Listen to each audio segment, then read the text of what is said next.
순수익으로 2,600만 원 수익을 냈고 지금 한 달에 필요 경비랑 월세를 제외하고 한 350만 원 정도를 받고 있습니다. 보수적으로 한 2억 정도는 차익을 내지 않을까 생각을 하고 있습니다.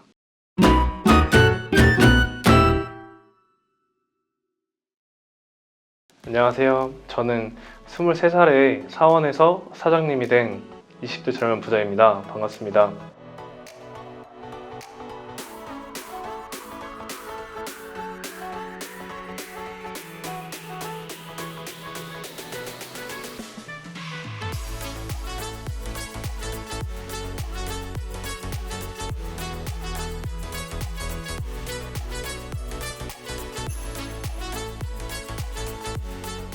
저는 처음 투자를 할 때 초기 자본금 3천만 원으로 투자를 하기 시작했고요. 현재는 분양권 투자 한 건이랑 지식산업센터, 무인 판매점 창업을 하면서 월급에 의존하는 게 아니라 이제 사업 소득을 내서 경제적 독립에 다가가고 있습니다. 저는 중소기업에서 이렇게 품질 관리랑 이렇게 고객 대응 업무를 지금 4년 반째 맡고 있습니다. 저는 직장을 다니면서 현재 200만 원에서 200만 원 중반 정도의 월급을 받고 있습니다.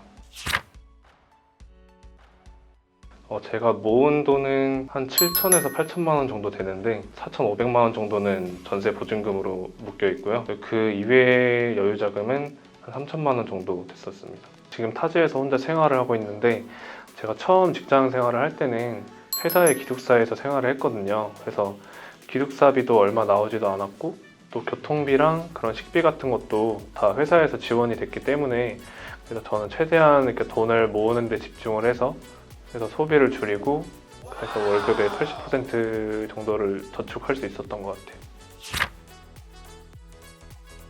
2020년 6월부터 본격적으로 공부를 하기 시작했고 현재까지 투자 성과는 지식산업센터를 매도를 해서 순수익으로 2,600만 원 수익을 냈고 무인 판매점을 운영하고 있는 거는 지금 한 달에 필요 경비랑 월세를 제외하고 한 350만 원 정도를 받고 있습니다. 그리고 분양권은 지금 현재는 아직까지 전매 제한이라서 프리미엄이 붙진 않았지만 다들 분위기상으로 예상하는 가격은 보수적으로 한 2억 정도는 차익을 내지 않을까 생각을 하고 있습니다.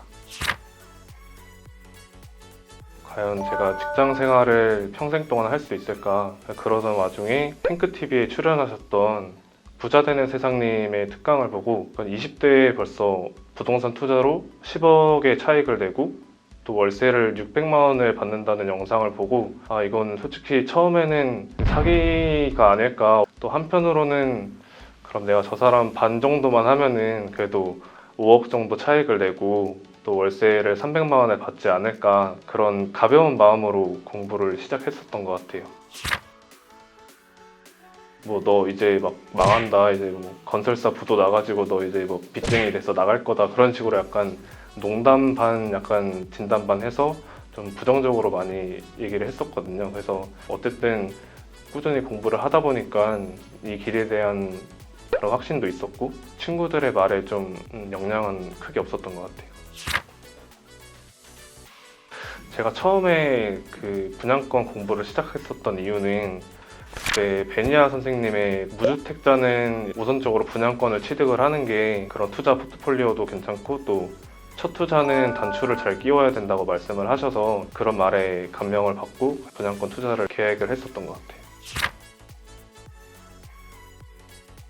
저는 처음에 계약금을 2,700만 원을 계약을 했고 중도금 대출을 받아서 중도금을 납부를 하고 그 이후에 잔금도 제 돈을 직접 내는 게 아니라 그때 전세입자를 구해서 그런 전세금으로 저는 분양대금을 납부할 예정입니다. 23년 2월에 처음 입주인데 아마 그때쯤 되면은 한 프리미엄이 2억 정도는 형성되어 있지 않을까 예상을 하고 있습니다. 그 다음 투자는 지식산업센터를 투자를 했었는데 분양권 계약금을 치렀을 때 이미 자본금이 없어서 어디서 돈을 구하지 이렇게 고민을 하면서 공부를 하다가 그때는 좀 과감하게 신용대출을 받아서 또 그 돈으로 투자를 할 수 있었던 것 같아요. 좀 이렇게 저만의 기준에 맞는 물건을 찾게 되었었는데 내가 이 물건에 투자를 했을 때 최악의 상황이 오더라도 손실은 보진 않겠다. 적어도 원금은 지킬 수 있겠다라는 물건을 찾았어가지고 그때는 약간 내가 돈을 빌렸을 때 지불하는 금액보다 내가 투자를 해서 벌어들이는 수익이 더 크다는 거를 저는 확신을 가지고 있어가지고 그렇게 신용대출을 받을 수 있었던 것 같아요. 처음에는 패찰이 되게 많이 됐었어요. 아무래도 조금 욕심을 많이 가지고 좀 차익을 많이 보려고 해서 결과가 나오질 않더라고요. 그래서 조금 약간 욕심을 버리기도 하고 사람들이 좀 이렇게 선호하지 않는 그런 지역 쪽으로 가서 어쨌든 내 물건을 받아줄 한 명만 있으면 되니까 그래서 그 한 명을 생각을 하고 낙찰을 9월 말에 받았었는데 그때 이후로 10월에 잔금을 치르고 5개월, 6개월 정도를 매수자를 찾아서 계약을 하게 됐었는데 아무래도 이게 수요가 적은 지역이다 보니까 매도가 생각보다 오래 걸리고 또 대출 이자도 금액이 커져 버리니까 조금 부담이 되더라고요. 그래서 원래는 한 10군데, 20군데 정도 부동산을 내놨었는데 이렇게 마냥 기다리기만 하면은 아무것도 안 되겠다 걱정을 되게 많이 했었는데 그때 이후로 부동산을 한 80여 곳 정도의 연락처를 돌리고 그 물건이 안산에 있는 물건인데 뭐 인천, 막 시흥, 막 그런 인근에 있는 부동산까지도 다 물건을 뿌리면서 최대한 매도를 하려고 노력을 많이 했고 최종적으로는 그 매수자를 찾게 돼서 낙찰을 받을 때 시세보다 한 6천만 원 정도 싸게 낙찰을 받았거든요. 그래서 매수자가 나왔을 때는 서로 만족하는 가격으로 이렇게 협상을 해서 매도를 할 수 있었던 것 같아요. 저랑 어쨌든 공동 투자를 하면서 법인으로 투자를 했는데 투자금은 한 6천만 원 정도 들었고요. 그리고 매도를 했을 때는 세금이랑 그런 거를 다 제외하고 순수익으로 2,600만 원 수익을 냈어요.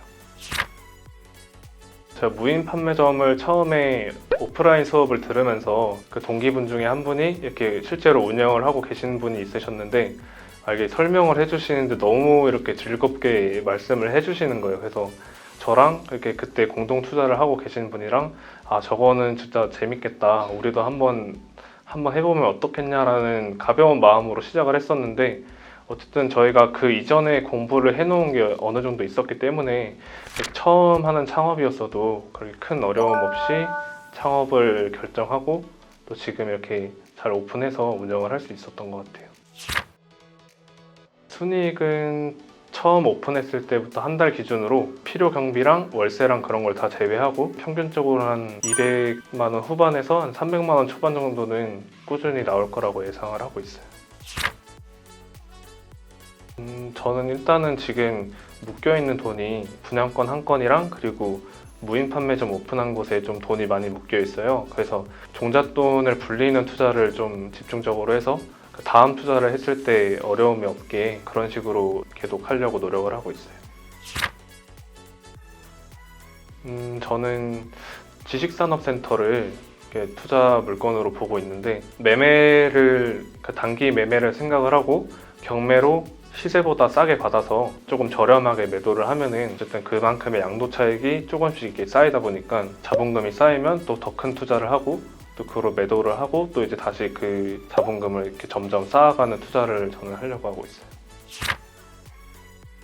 저는 신용대출을 받아서 그렇게 투자를 이어가기도 했고 또 실제로 오프라인 수업에서 공동 투자자분을 만나게 돼서 같이 투자를 하다 보니까 어쨌든 자본금도 이렇게 두 명이서 이렇게 합치게 되잖아요. 그런 식으로 자본금에 대한 부담감을 줄이기도 했고 또 제가 지금 전세보증금이 돈이 좀 많이 묶여 있어서 그거를 일단 부모님한테 먼저 돈을 빌리고 제가 이제 전세를 빼서 그때 그 보증금으로 부모님한테 다시 이렇게 갚는 쪽으로 해서 내가 가지고 있는 것들 중에 이걸로 어떻게 자본금으로 바꿀 수 있을지 그거를 고민을 많이 했었던 것 같아요.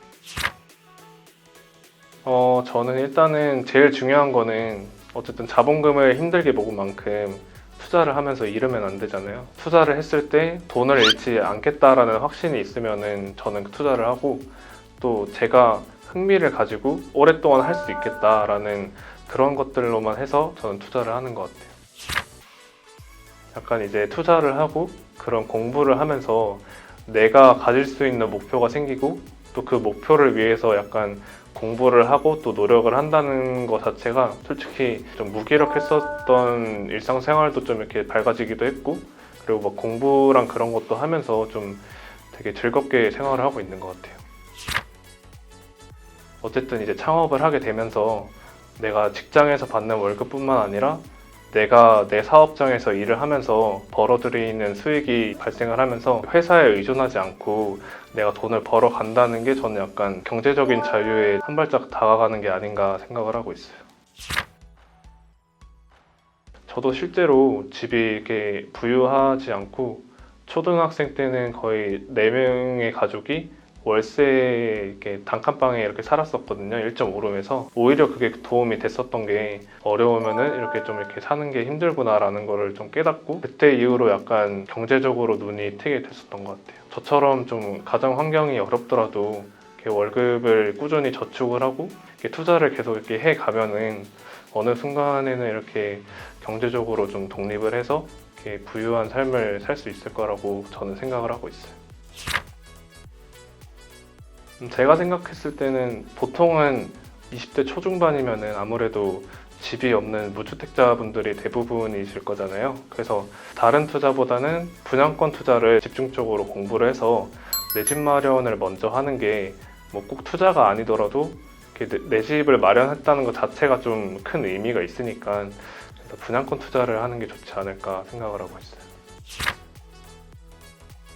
우선 책을 먼저 읽고 어느 정도 내가 이거에 대해서 흥미가 생기고 관심이 있다라는 거를 인지를 한 상태에서 공부를 하는 게 오래 지속할 수도 있고 또 결과도 좋은 것 같아요. 송 사무장님의 엑시트 책을 읽고 많은 도움이 됐고요.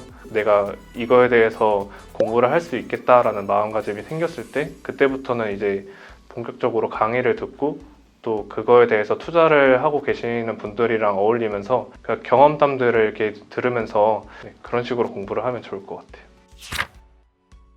너무 걱정만 하지 마시고 이렇게 공부만 하기보다는 실제로 투자도 하면서 도전을 하셨으면 저는 좋겠어요.